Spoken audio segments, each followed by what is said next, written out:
New cards, PogChamp. New cards, PogChamp.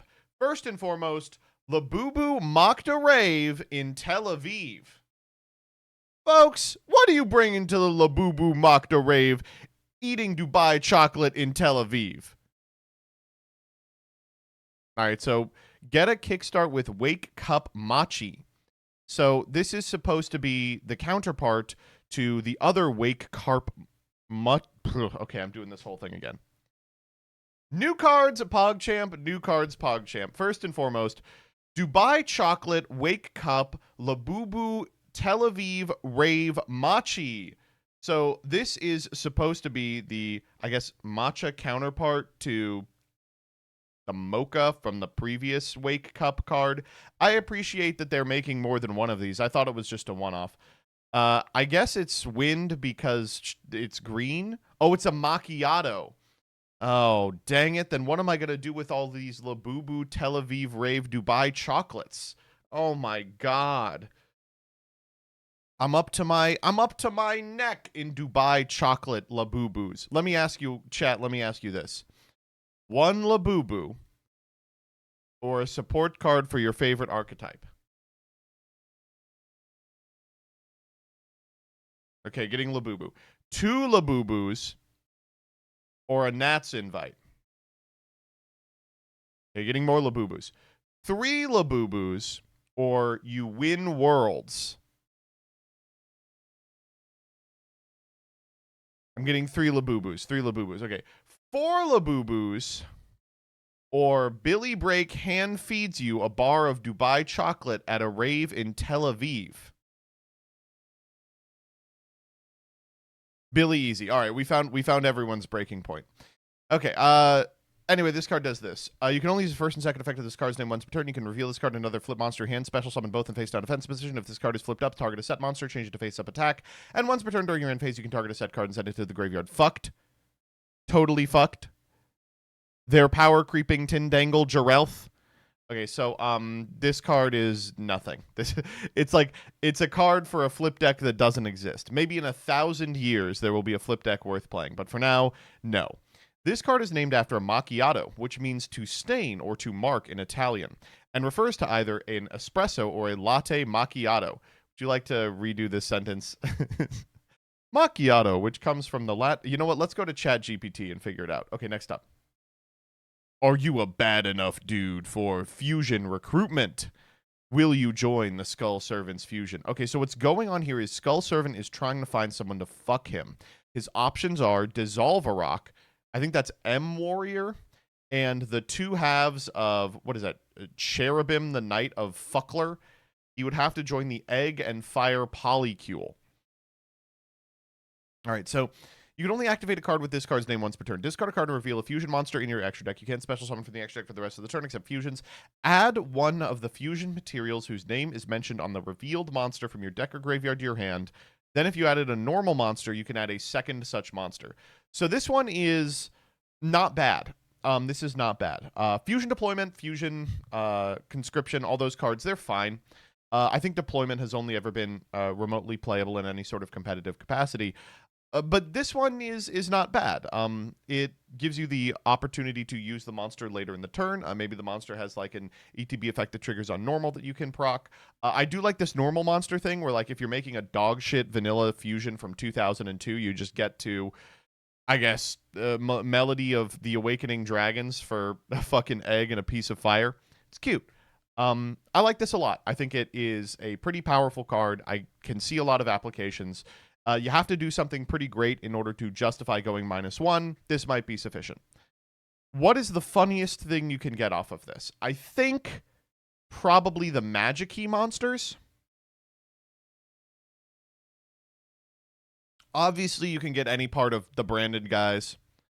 2 Blue Eyes. You could get 2 Blue Eyes. Wait, in that way, it's exactly like Melody, right? You could get 2 Thunder Dragons, right? I guess you could get 1 Thunder Dragon. It's the Thunder Dragon Searcher. Wait, this is perfect. You go -1 for Thunder Dragon, then you go +1 for Thunder Dragon. The Primite Fusion? Oh god, does the Primite Fusion mention Ether Barrel? That's quite good. Goes crazy in Heroes. No, I don't think it does. Do any of the hero fusions explicitly mention Stratos?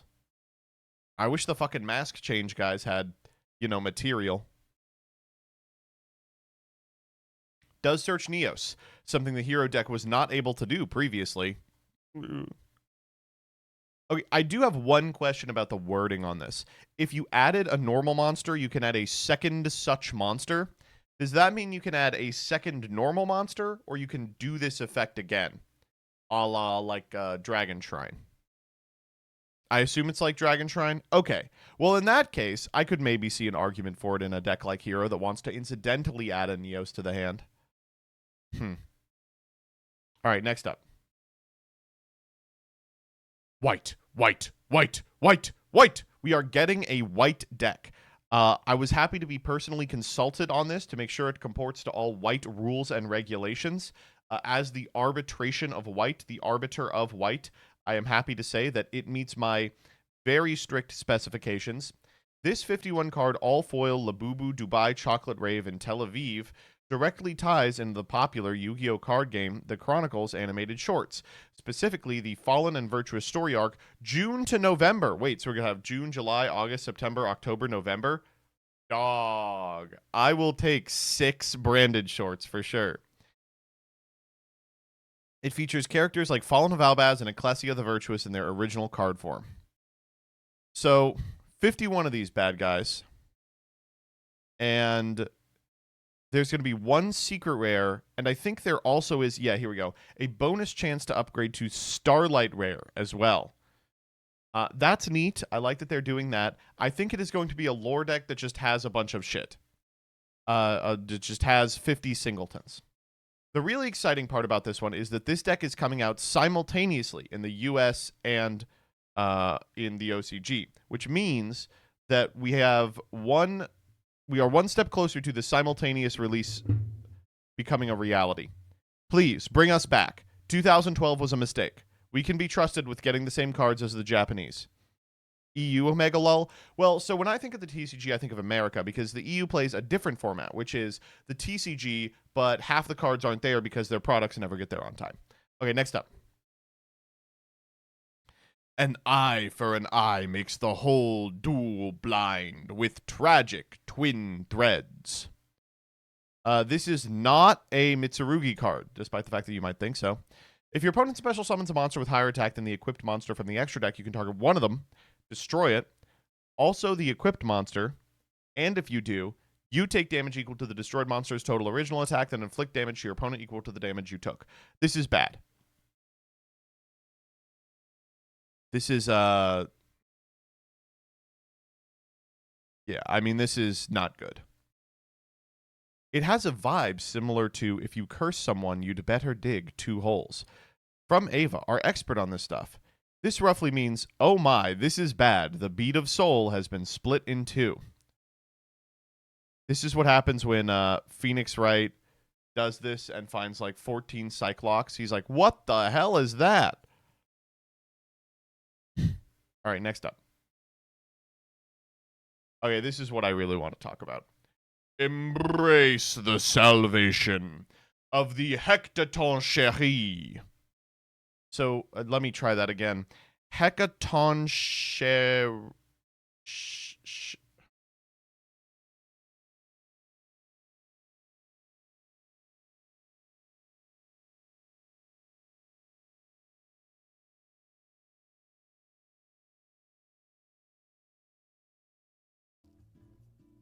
We are looking at how to pronounce this name from Greek mythology.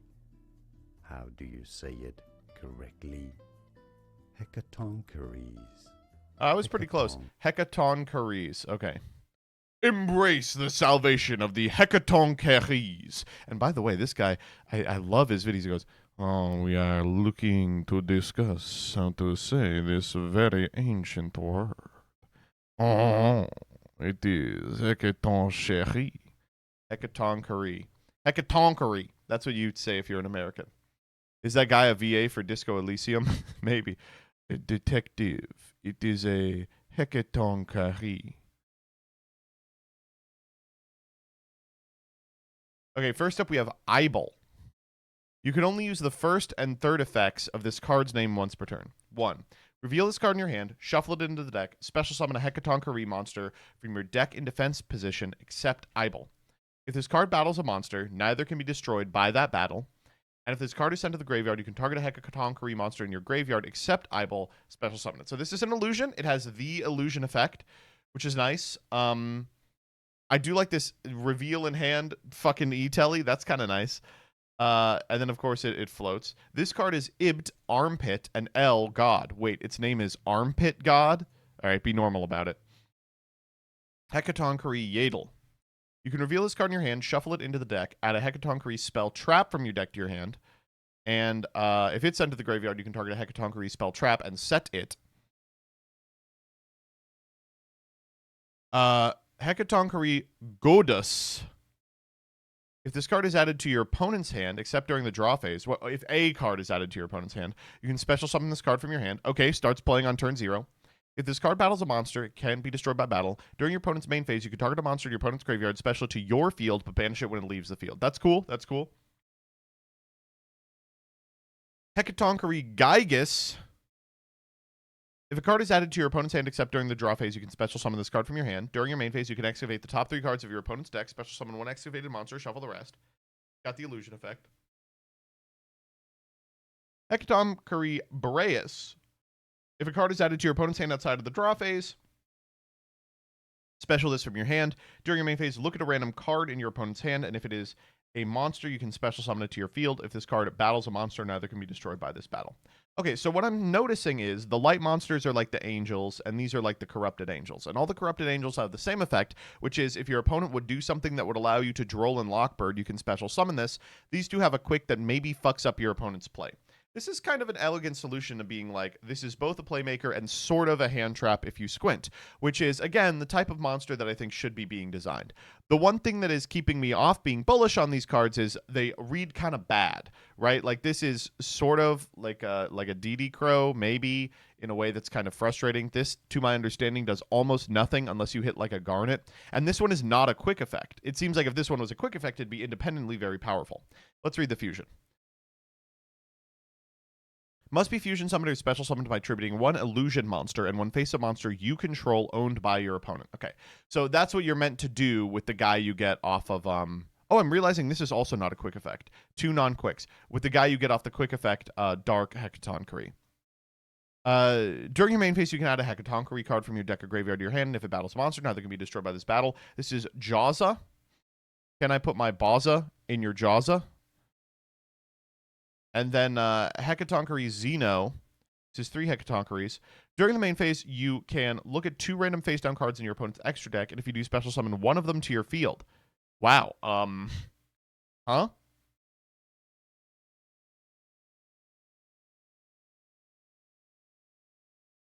Does that work? They don't have to print, like, ignoring its summoning conditions or something? Huh. All right. If this card battles a monster, neither can be destroyed by that battle. And if this fusion summoned card and its owner's control is destroyed by an opponent's card effect, you can take control of any number of monsters they control. So that's never happening. Xeno is foreign in Greek, as in something or someone from elsewhere. A stranger, a foreigner, an outsider. You don't need to get poetic, Mr. YG Organization. I think at this point we're familiar with what Xeno means.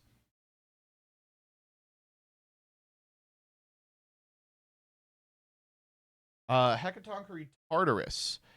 If you control a Hecatoncheire, target a spell trap your opponent controls, bounce it. Fusion summon a Hecatoncheire from your extra deck by banishing material from your field to graveyard. If you use face-up monsters you control owned by your opponent, you can treat them as Hecatoncheire monsters. Okay, this resolves this annoying thing that you have to use 3 Hecatoncheires, and also this annoying thing because it's unlikely your opponent's going to be playing an illusion deck, but sure, whatever. Tartarus is the portion of the underworld where the Hecatoncheire were sealed. Dude, it would be awesome if, like, Elachik was there. All right, Ibt Ect Hecatoncheire. You can only activate 1 card with this card's name once per turn when your opponent activates him. Okay, all right. The court-ordered counter trap that negates an activation. Okay, this is, it does get to take it. Also, I like that it's a hand. Will you take ibuprofen with me? Come, let's be in our mid-30s together. Yad al Hecatoncheire. When your opponent activates a spell trap and you control a Hecatoncheire, negate the activation, destroy the card, set it to your field. This one does not look like he's embracing you. And then Master Tau and Eye Evolution. Well, first and foremost, I guess I should say that these cards look fucking awesome. These cards look cool. I like them a lot. I think they're neat. Time for me to say the second thing I think about this archetype. They're not very good. This shouldn't come as much of a surprise. I do not think these cards are powerful even remotely. It appears it relies on your opponent just playing a better deck than you're playing, and you just get to take all their shit. And the payoff is like this card, which is okay. This card, which dies to Nightmare Unicorn or SP Little Knight. I don't know.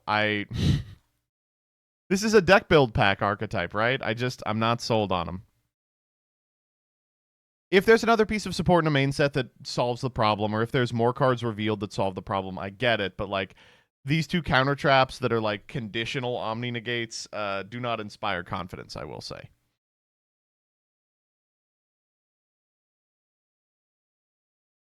I think the one upside of these cards, and chat has cottoned on to it, is that in being illusions, there are some decks in which they might just see play as good stuff cards. Like Goddess is not awful in like a Chimera deck, right?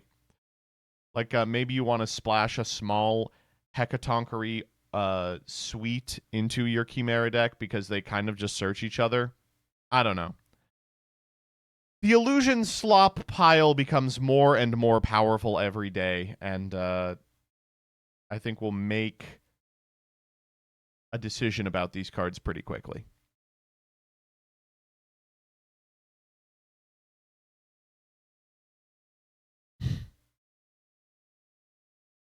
An illusion archetype that steals your opponent's monsters? I think Nightmare Magician might have finally found its home. I gotta, whatever the people who comment on YG organization articles have wrong in their brain, I gotta get it. Anyone want to take bets on Xeno getting banned? Talk about an OP control archetype. I will bet you $1 trillion. Finally, a good steal opponent's monster deck. Oh. Whoop.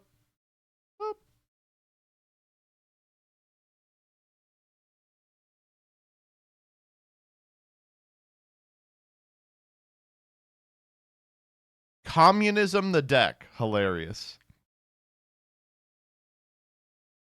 Insanely broken and toxic cards. Goddess is a staple. Literally power creeps bestials. Expect to see Goddess as a 3-of in most decks. In what way?